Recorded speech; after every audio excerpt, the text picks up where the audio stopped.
Hello and welcome to the Book Yard. I'm Sam. And I'm Kai. How was your week? You know what?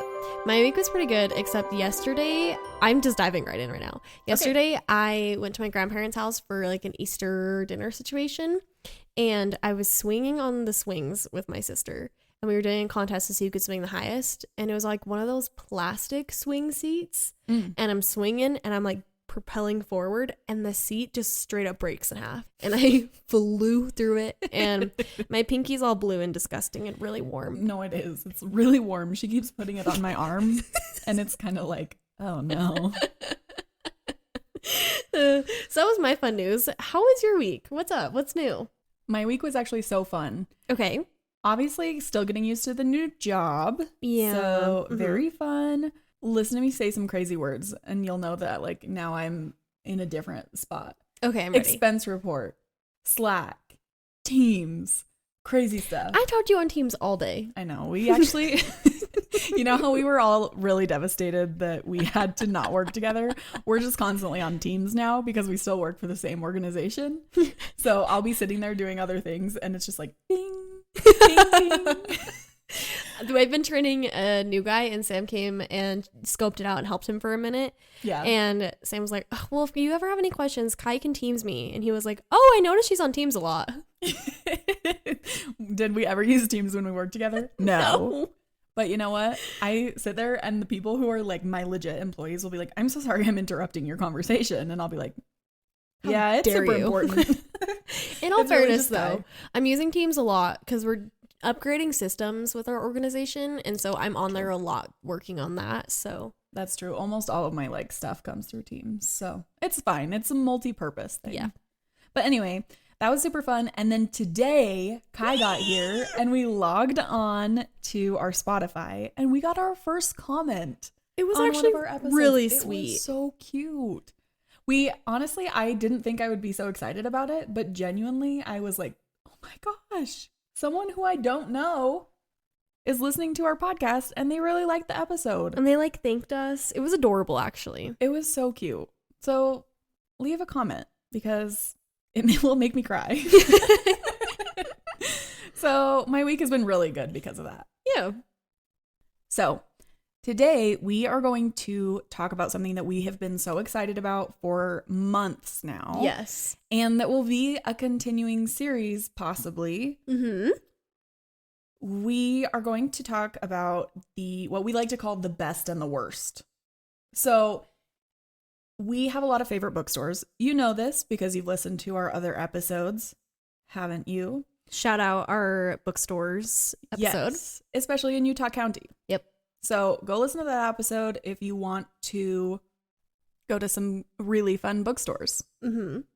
So the concept for this episode is that we went, and this episode is specifically about poppy books. Yes, our favorite. They're in Spanish Fork. We love them. And we went to Poppy. This was a few months ago at this point. Mm-hmm. And we went in. We were obviously just browsing, having a great time. And then we were talking, and we started asking the booksellers. In this case, it was one particular bookseller who we really trust. Mm-hmm. We asked them, what is the best book that you've read recently and the worst book that you've read recently? Yeah. So the concept for this episode is that this is the best and worst of poppy book. Yeah. To kind of clarify, Yes. it's not necessarily a bad book. We specifically asked the bookseller, what is a book that you read recently that just really wasn't your cup of tea? The genre just wasn't really what you would go for. So the title is more of like a catchy thing rather than like this book was terrible. But also, I don't know if you remember this, but this concept came from, it was this when we worked together. This was like months ago. Mm-hmm. And I said to Sam, you know what we should do? We should look on Goodreads for the highest and lowest rated books and like do a comparison. But it was really hard because it was so subjective. And then we had like the highest books were like the Book of Mormon, which is a religious book. Mm-hmm. And then like the lowest were hard to find. Were really like religious too, or they were like, I slept with COVID. I slept with my pillow, or like screwing the dragon monster's brother. And we were like, what? It was so crazy. So we were like, let's find people that we trust that can Yes. kind of give us some opinions. Yeah. And then we decided after we had done Poppy, we have done this consistently with several other places as well. So this episode specifically is just going to talk about 2 books, and we're calling it the best and worst of Poppy books. Yeah, but no hate to the book that was deemed as the worst. Like I said, just really wasn't the cup of tea that this bookseller was like, oh my gosh, I loved this book. Just wasn't for them. And I think both Kai and I will agree that these books are not, our favorite books. No. The best book wasn't my favorite book in the whole world. No. And the worst book that they gave us that isn't really the worst book wasn't the worst book I've ever read. We're not really presenting these as like, these are the best books ever and the worst books ever. It really is kind of a way for us to get out of our comfort zone. And I think we'll talk about this a little bit later, but read some books that we wouldn't have picked up otherwise. For sure. Well, and we kind of talked about that while we were preparing this episode, is this concept has introduced us to so many different books. We've been like, I would have never picked that up ever. Absolutely. And specifically, I think that applies to the 2 books today, because both of them were books that I probably would have seen and just been like, yeah. But I am really excited to jump into it. Yeah. Starting off strong, we're going to start with our best book. This one was The 13th Child by Erin Craig. Would you like to give us a little blurb, Sam? Yay, blurb girl. Blurb girl. Okay. It says, and this is just the Goodreads blurb. I'm assuming it's the same one like in the book because it does have a dust cover or copy. I'm assuming it's the same one because typically they just take it off of there. Yeah. But it says, Hazel Tripha has always known she wasn't like the rest of her siblings. A 13th child, promised away to one of the gods, she spends her childhood waiting for her godfather, Merrick, the dreaded end, to arrive. When he does, he lays out exactly how he's planned Hazel's future. She will become a great healer known throughout the kingdom for her precision and skill. To aid her endeavors, Merrick blesses Hazel with a gift, the ability to instantly deduce the exact cure needed to treat the sick. But all gifts come with a price. Hazel can see when death has claimed a patient, when all hope is gone, and is tasked to end their suffering, permanently. Haunted by the ghosts of those she's killed, Hazel longs to run, but destiny brings her to the royal court, where she meets Leo, a rakish prince with a disdain for everything and everyone. And it's where Hazel faces her biggest dilemma yet, to save the life of a king marked to die. Hazel knows what she's meant to do, and knows what her heart is urging her towards. But what will happen if she goes against the will of death? That was such a fun blurb. What a nice blurb. You know the blurb is good when it just kind of makes you excited about the book again. You're like, ooh. Yes. And it makes you remember things from it. Totally. It's so fun. You were saying some of that stuff and I was like, oh, yeah. Ooh, okay. I forgot about her. Yeah. So, yeah. So the 13th child, basically, obviously you've just heard the blurb. But death in this book, his name is Merrick. Or at least he has Hazel call her Merrick. Yeah. Call him Merrick. But everybody else just calls him like the dreaded end or death. Yeah. Yeah. But they had some great characters. Yes. And one thing that Sam actually wrote in her review of the book, I don't know if you were going to say this, but I'm going to add it in right now, is that nobody was perfect in this book. I feel like a lot of times we see like the main character or like the love interest or even like the mentor end up being perfect and they just do no wrong. But everybody in this book, you were at one point like, oh, that's a little questionable. For sure. That's really true. Let's talk a little bit about our ratings. Where did we end up on this book? Yes. We ended up being, both of us actually, 4 stars. It was good. It was really good. We're kind of picky. I'm not as picky as Sam, but we're kind of picky about our 5 stars. But like, it was a really good 4-star. It was. It was really good. I think, obviously, we've talked about ratings a little bit. Yeah. Before, but a 5-star, a 5-star, Five Below. You know, I know one of those. Target. Oh, not Target. A 5-star review for me is typically like when I know I want to reread it, when I love it, when I tell everyone about it. It's impacted me like in a meaningful way in my life. And this one I think genuinely is a high 4-star. I think it's pretty good. I think about it pretty frequently. Really? Yeah, I think I really like it. Okay. But yeah, I thought it was really good. I thought it was a very good representation of like one of the better books I've read recently. I thought our bookseller was really spot on. Yeah. Where she was like, this really surprised me because I don't know if you remember when we were at Poppy Books, we asked her and she was like, what are you looking for? I've read quite a few. Yeah. And we were like, honestly, we want one that like you just really liked. Maybe it surprised you. Maybe it was like, you know, and she was immediately like, The 13th Child. Yes. I feel like it was a good kind of for all book. Like it had a little bit of different things. It had some magic, had some fantasy, had some pretty like real world things. It is YA. It was YA, but there was still like a love story. Like it just encompassed a lot of different things. So I think it was a good best book because a lot of people could enjoy it who enjoy different genres. Yeah. I know you were going to talk about one thing that you really liked about this book. Oh my gosh, yes. Once again, pulling from some of Sam's thoughts. Well, I can't remember where I can't remember. I'm just like, I can't remember where she wrote this, but she talked about how this book wasn't a typical format of a book. I feel like a lot of times we're reading and there becomes like a big issue and it reaches up, it gets to that climax and then comes down and there's like an arc. And this book just really didn't have that. It was pretty steady throughout the whole thing and there were little problems. And I would say that there was like at least a big problem, but it wasn't like that's what we're fixing and then dropping, you know? Right. No, that's true. I think we talked about this a lot when we first read the book, and I don't remember if I put it in my review when I was done. I think you put it in our buddy read on Storygraph. I think that's where it was. That makes sense. No, yeah, I definitely loved that this book didn't have a typical plot. Mostly because I'm really into the like formulas of books. Yes. I tend to be a person who guesses very early on what's going to happen. Plot wise in books. Yeah. Like sometimes I will get 20 or 30 pages into a book and be like, okay, this is what I can expect from the book. This is what's going to happen. And there's going to be a very fun twist here and it's going to be great. This book really wasn't like that. It wasn't a typical format because it followed Hazel from the time she was a small child. Yeah. Like what, 6, 5, 10? To something? Yeah. I think she was like, it talked about her infancy too. Like it talked about when she was born. It didn't cover a ton of it. Obviously she didn't remember. But it talks about her from when she was a very young child up until the day she dies, which is a huge amount of story to tell. I remember in some of my like advanced writing classes in like high school and in college when I was like a creative writing major for a minute. Yes. I had like 5 majors. That's fine. Girl, I get it.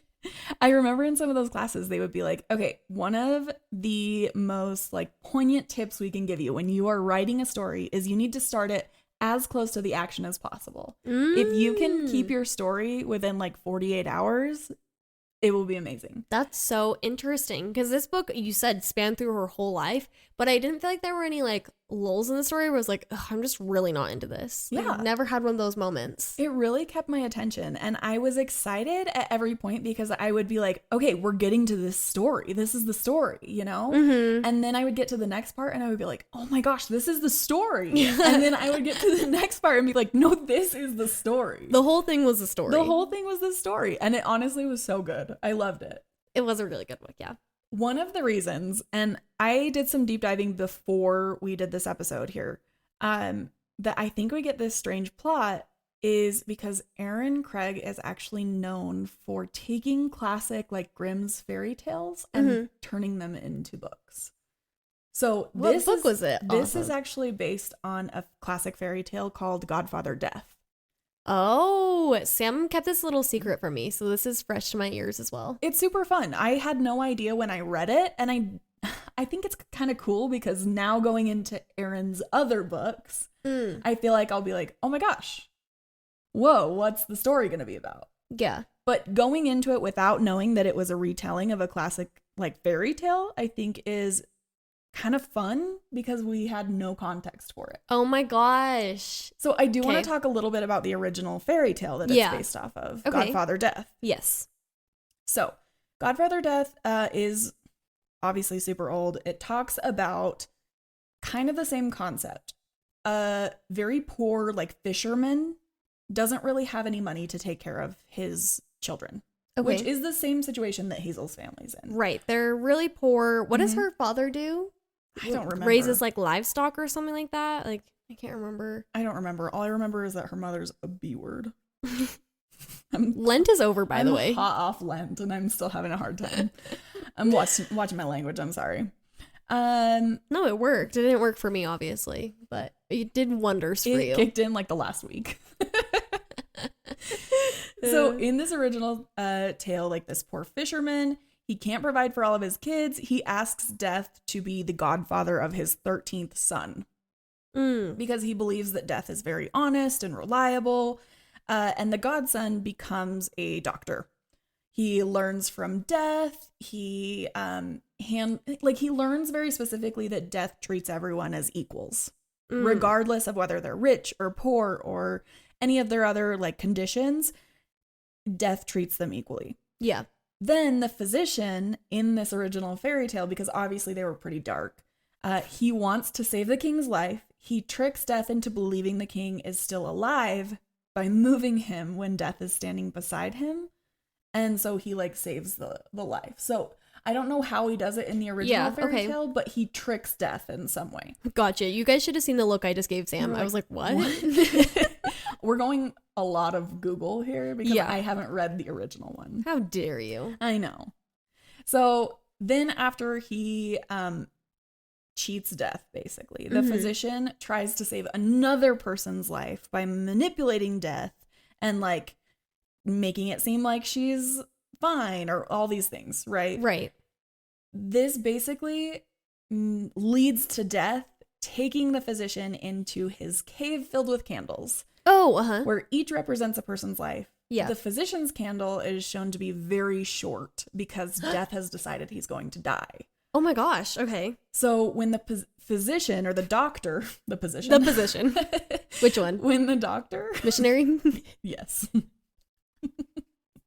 When the doctor pleads for a new candle, Death basically pretends that he's going to give him one. Mm-hmm. But instead of starting a new candle, stop laughing at the position thing. Sorry.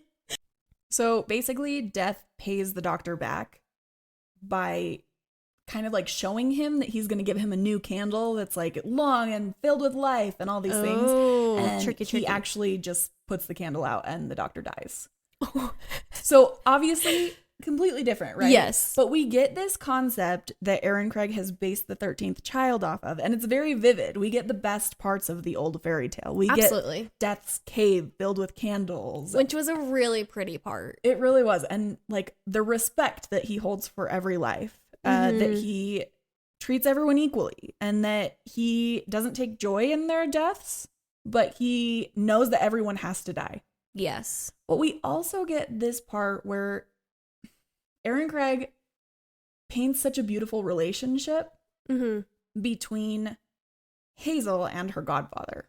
And it's beautiful, but it's so complicated. Yeah, it absolutely is. Because I think it has to be because he's literally deaf. Right. But he's also a god figure in this book. And so obviously having to deal with a human who wants to question his actions and all of these other things, it's obviously going to put some strain there. And vice versa. I mean, there's some tension both ways. Right. But we get such a very like cool inside view into what makes Death and then what makes Hazel human. Yes. And like kind of their crossover. Yeah. Because Death is so God and just, I don't understand what a human is. And so many times you see Hazel be like, you left me. Like, you don't understand what it's like to be lonely. Like, I needed you. And he's like, what do you mean? I provided everything for you. I think a lot about how Death finally shows up because it's so cute. He actually gets really flustered and doesn't come for Hazel as soon as he promised that he would, or that he had like said that he would. Right. Right. So she's living as this 13th child with her very poor family. And there's this scene where like her family member, her brother, has a cake because it's his birthday, and they all get slices of this cake, and they're consecutively smaller and smaller and smaller. And they get to Hazel and there's none left for her, and she just doesn't get cake, right? Well, they just treat her so bad. She lives in like a barn. Yeah, she lives in their barn, like in the hay. And then Death finally comes for her And she's so elated because she's like, yes, I get to be with my family. Like, this is my family now. This is the reason that I was ostracized, because I was Death's. I didn't ever belong to my family. Right. And then Death goes off to his own devices and leaves Hazel in this beautiful cabin in a valley that has everything she needs. Right. And then doesn't come back for like a long time. But he like gives her homework. He's like, you learn all these medical terms and I'll be back. Yeah, he gives her a library, classic, like girl dream. Girl dream. Girl dream. She's got her very cool Belle moment where she gets this library, but she's left alone, which is the exact opposite of what she wants. Yeah. She's just like a child at this point. So there's these so many points where we're like, we can see his good intentions and we can see that she's in a good situation, but it's so hard for her because she is a human overall, and he, above everything else, is Death. Absolutely. Well, and it's hard too because you see that her family just really doesn't care for her. Yeah. At one point, Death asks her mom, like, how much is Hazel worth to you? Like, in money, it like triple that, quadruple that, and like Hazel's waiting for her mom to be like, no, like, she's worth more than money. And then her mom's like, yeah, that much. Yeah, that's fine. Death like pays her and is like, okay, bye. And her mom's like, bye, Hazel. I don't even think she says a bye, Hazel. No. I think Hazel's last view of her mom is her like scrambling on the ground to pick up these coins. Pick up the money, which it just was heartbreaking. Yeah. And you feel so much for Hazel because she's like this, and I hate to say it, but it feels, at least the first part of the book, that she's just this pawn, right? Absolutely. And we get that in the blurb too, where it says like Death has planned Hazel's life.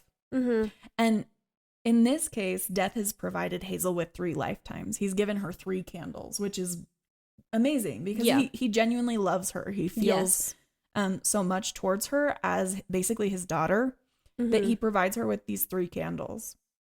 But we basically see that he's decided how she'll live. For sure. And there's this point, again, about not even halfway through the book, where she falls in love for the first time. And Death is there and lets her know that this is not the person for her, that she can do so much better, that this isn't the plan that he had laid out for her. Right. This isn't the dream that he wanted her to live. He wanted her to live a different life. Right. And we see that so much in Hazel's book, that everyone has these ideas and thoughts about who Hazel is and what she should do and who she should, murder, kill, because she does have to do that as part of her like life. Yes. And it's hard because there are very few times that Hazel gets to live the life that Hazel chooses. And I think that's where the real story comes in, where we finally get to that last arc, and it's where Hazel gets to choose how Hazel wants to live. And I thought that was so beautiful. And I'm so glad that she did. I'm glad that she ended up, kind of spoiler, but she ended up being with who she wanted to be and lived a long, happy life. And she didn't have to worry about it and got to be who she wanted. And she does become estranged from her godfather. Yeah. And you know what? They're apart for years and years. And then she has this moment at the end where they get to reunite. And they both apologize to each other for not understanding. It was so sweet. It was so precious. Like, I just got full body chills, actually. I know, it was so good. Like, so good. Just the love that you felt at the end, not even between the two of them, but the love that all of the characters had for one another. Ugh. Well, and I genuinely think there's so much love in the book. And it was one of the reasons that I really loved it, because we got to see so many relationships form. Yeah. And there were so many hard moments that the love ended up just being so much more important than them. Yep. I thought it was gorgeous. So honestly, those were my overall thoughts about this book. Yeah. I thought it was so worthwhile. What about you? Would you read it or read Erin Craig's other books? Or... especially now that I know what she kind of does, I would for sure be interested in reading another one of Erin Craig's books just to check it out, because that's such a fun, cool concept. Overall, I thought this book was really great, and I'm really glad that we were suggested this as the best book. Yeah. Would you take another recommendation from our bookseller? I think so. I trust her pretty much. So do I. I love her. Moving on to the, quote, worst book. It was called Tehrangeles by Purachista Kapoor. Yes. I'm so sorry if I butchered that. Poor We did Chista. have to look it up, but it's okay. Yes. But that's the book that we read, and tell us a little about it, Blurb Girl. Blurb girl. Okay. This blurb says, Iranian American multimillionaires Ali and Homa Milani have it all. A McMansion in the hills of Los Angeles, a microwavable snack empire, and 4 spirited daughters. There's Violet, the big-hearted aspiring model. Roxana, the chaotic influencer. Mina, the chronically online overachiever. And impressionable health fanatic Haley. On the verge of landing their own reality TV show, the Milanis realize their deepest secrets are about to be dragged out into the open before the cameras even roll.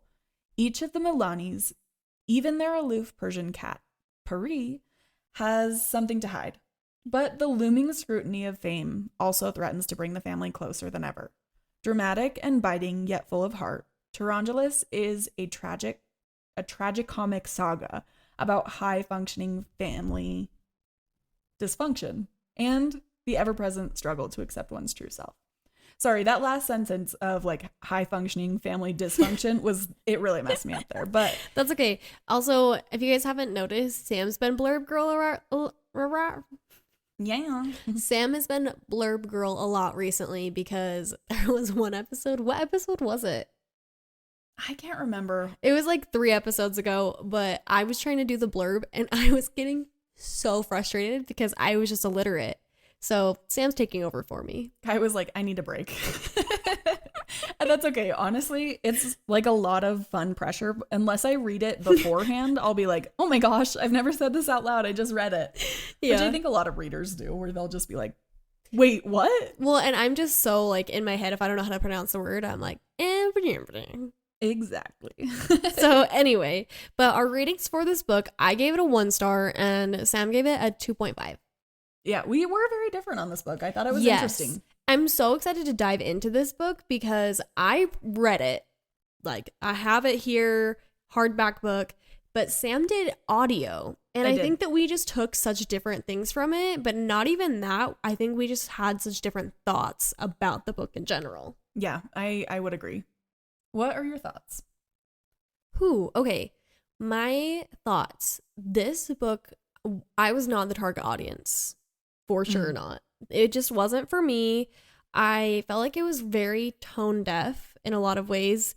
And it also, I know that Sam isn't bothered by this. It was about the time that this book is set in is right around COVID.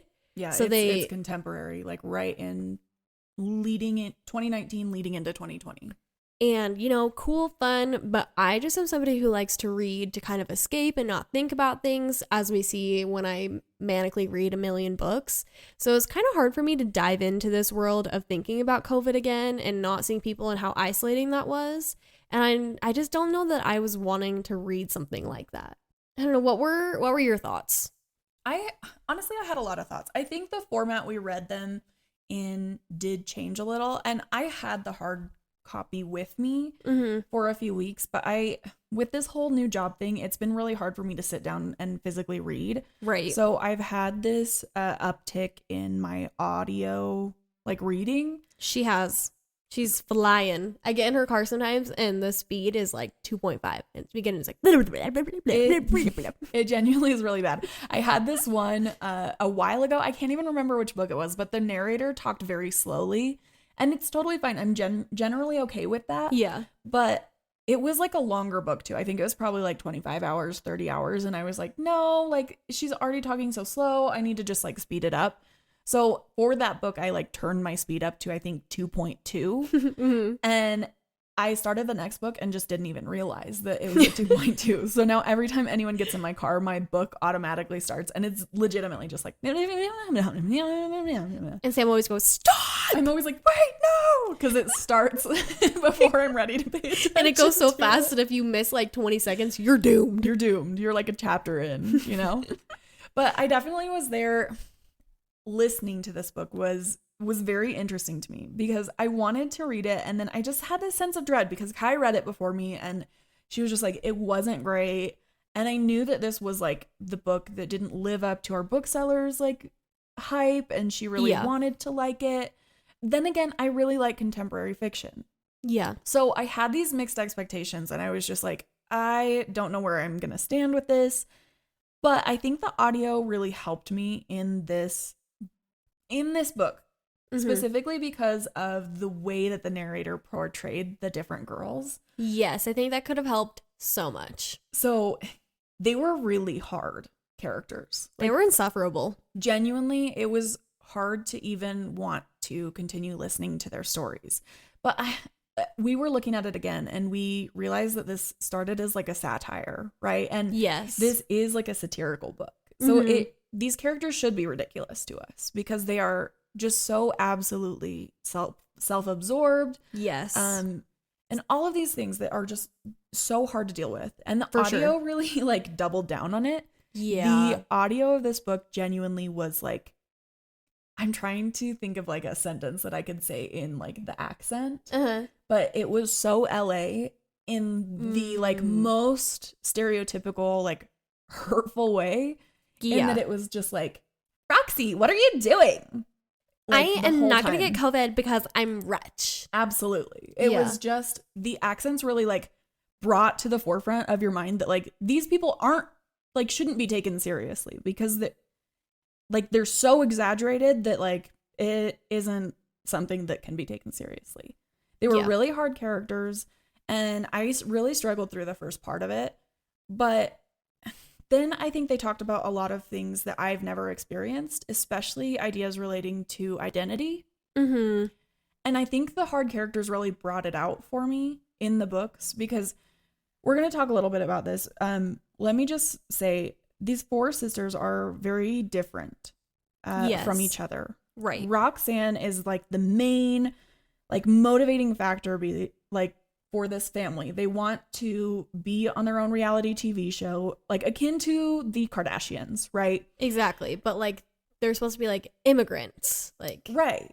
And Roxanne or Roxy, she is just like she's Kim, you know?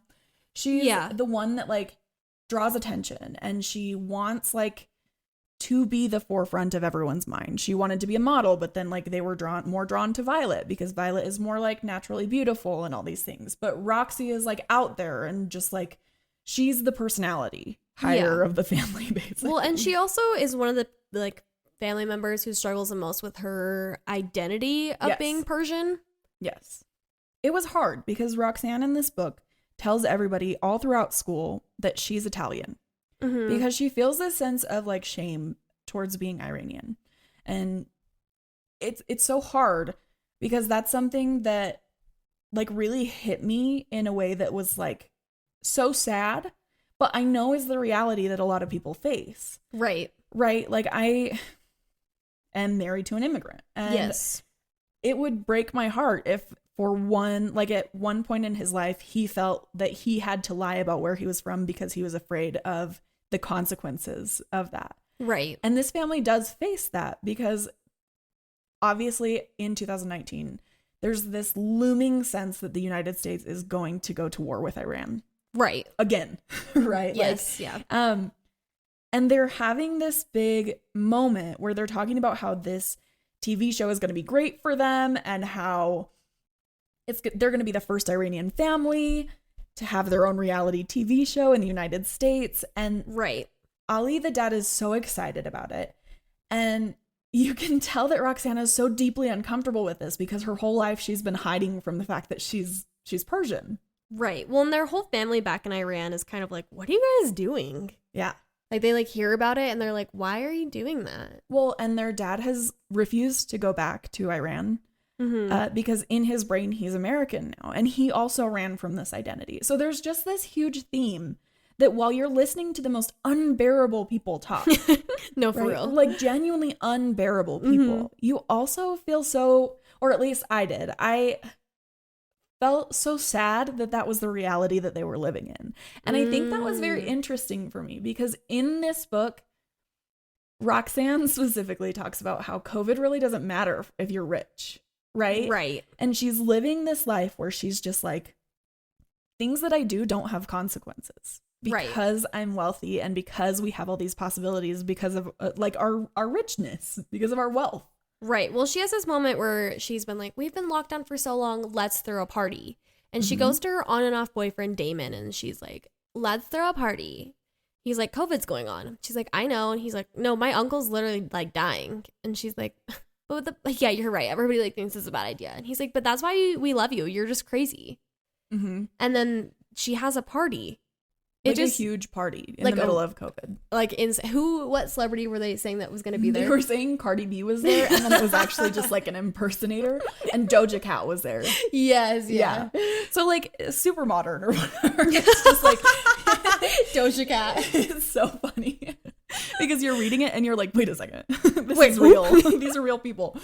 But it's so sad because while they're looking down and feeling all this superiority and like nothing could ever happen to them because they're so rich, at the same time I'm reading it and I'm feeling bad for them because they have this sense of being better than everyone, and then at the same time they can't actually be who they are. That's such an interesting take. I don't think I ever got that far into it in my brain. I was just like, these people suck. Yeah, like there's this whole part where Violet wants to change her name back to her Persian name. And everyone talks her out of it. But it's special to her. Like she wants it to be a part of her identity, but they don't let it. Like they really don't let it connect. Especially because she is a model. So they're worried about her modeling career if she does come out and say that she is from Iran. Yeah. And then we get that second like level of identity because of Mina, who she assumes bisexual, but she hasn't like explored that. Right. But she's definitely queer. Yes. And she, like her siblings, like her sisters know, but they don't really acknowledge it. Yeah. Well, and this family's all about fame and like wanting to get big, except for Mina. But in a weird way, she still is, because she lives on these online forums where she's really big into K-pop and she has a ton of followers on these forums. So everybody else is chasing this popularity and Mina isn't, but she also already has it.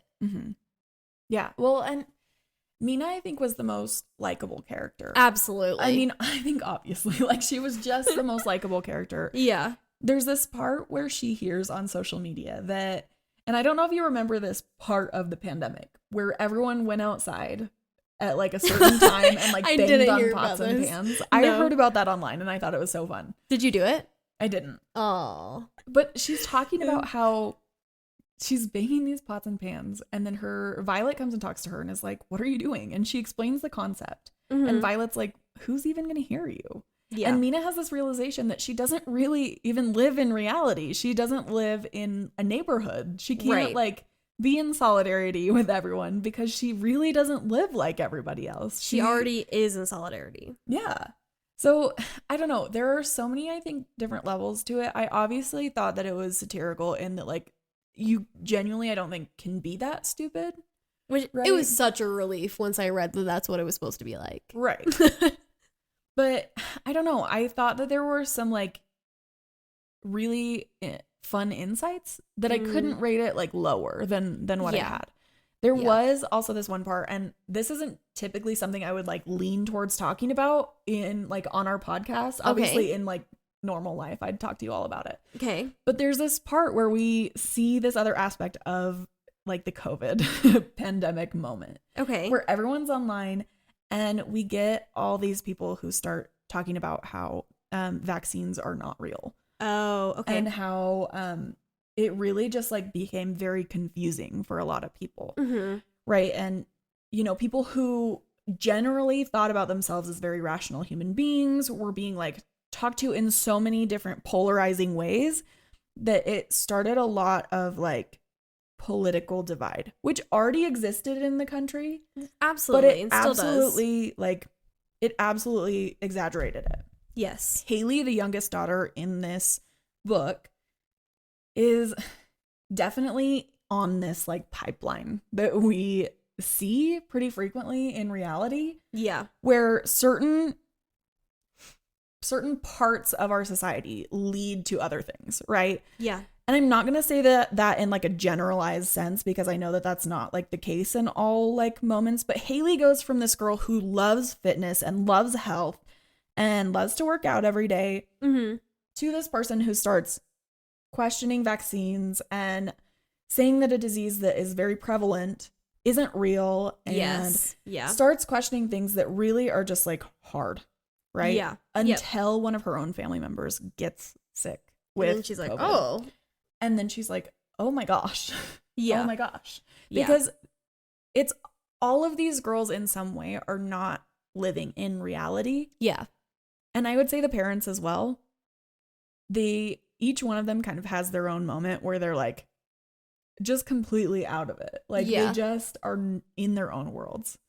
I do have to mention that since Sam listened to an audio, there's like 5 pages in the book that are just straight Persian. They are. It's like not in English, which is totally fine. And I think that's great. But Sam, she told me about it and she was listening to it and she just like sat there and was just like, oh, okay. Because like we have no idea what it's saying, but it just talks for like 5 pages. Mm-hmm. Honestly, it could just be explaining like this book is a satire and blah, blah, blah, blah. I have no idea. We have no idea what it said. But the audio version was so fun because it was like in the middle of something and it would be like chapter whatever. And it was just like genuinely 5 minutes of Persian. And I was just listening to it like, this is so cool. I don't know what you guys were saying, but this is fun. Because I've read some books like that where it has like some Spanish in it and it's always so fun. Yeah. So I can just imagine being like Persian and reading it and just being like, oh, like just a sense of like belonging. Yeah. I think that's so cool. Yeah. So yeah, I think overall thoughts about the book. It was really, really hard. I don't know that it would lead me into reading more of like the author's works as of right now. Mm-hmm. But I did appreciate the parts of this book that had nothing to do with me, like, and that I couldn't relate with, because I was like, wow, okay, this may really not be my reality, but I'm sure someone out there is like, oh my gosh, I feel seen. Which is just so crazy. I hear you and I totally am like, oh, that gives me some new perspective. But I think if I would have read this book by myself and not talked to anybody about it, I'm like, that was just so awful. Like I just don't think that it was for me. I think on my own, I never would have gotten to the place that you did. Mm-hmm. And I get it. And I'm like, oh, okay, that makes sense. Like I can kind of follow that. But I still don't think that I would rate it any higher or recommend it to anybody. Yeah. And I totally get that. I really don't think it's a book that's for everyone. Yeah. I really don't. And you know what? Maybe there are a lot of books like that. And a lot of the books I think we talk about probably aren't for everybody either. Right. And that's totally fine. Yes. I just don't know that satire literature is for me. Yeah. I think that's probably my thoughts. I was very grateful towards the bookseller who recommended these 2 books for me, because the vibes were so incredibly different. Yep. The genres were different. Mm-hmm. Which is not the case for our other best and worst, by the way.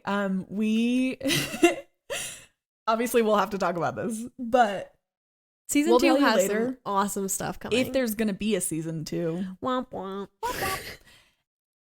But no, this is not the case for our other best and worst. But the absolute range that our bookseller gave us with this best and worst, I thought was so cool. She delivered. I loved it. And I thought this was one of the funnest experiments that we did this entire season. Ugh, the experiments we pulled.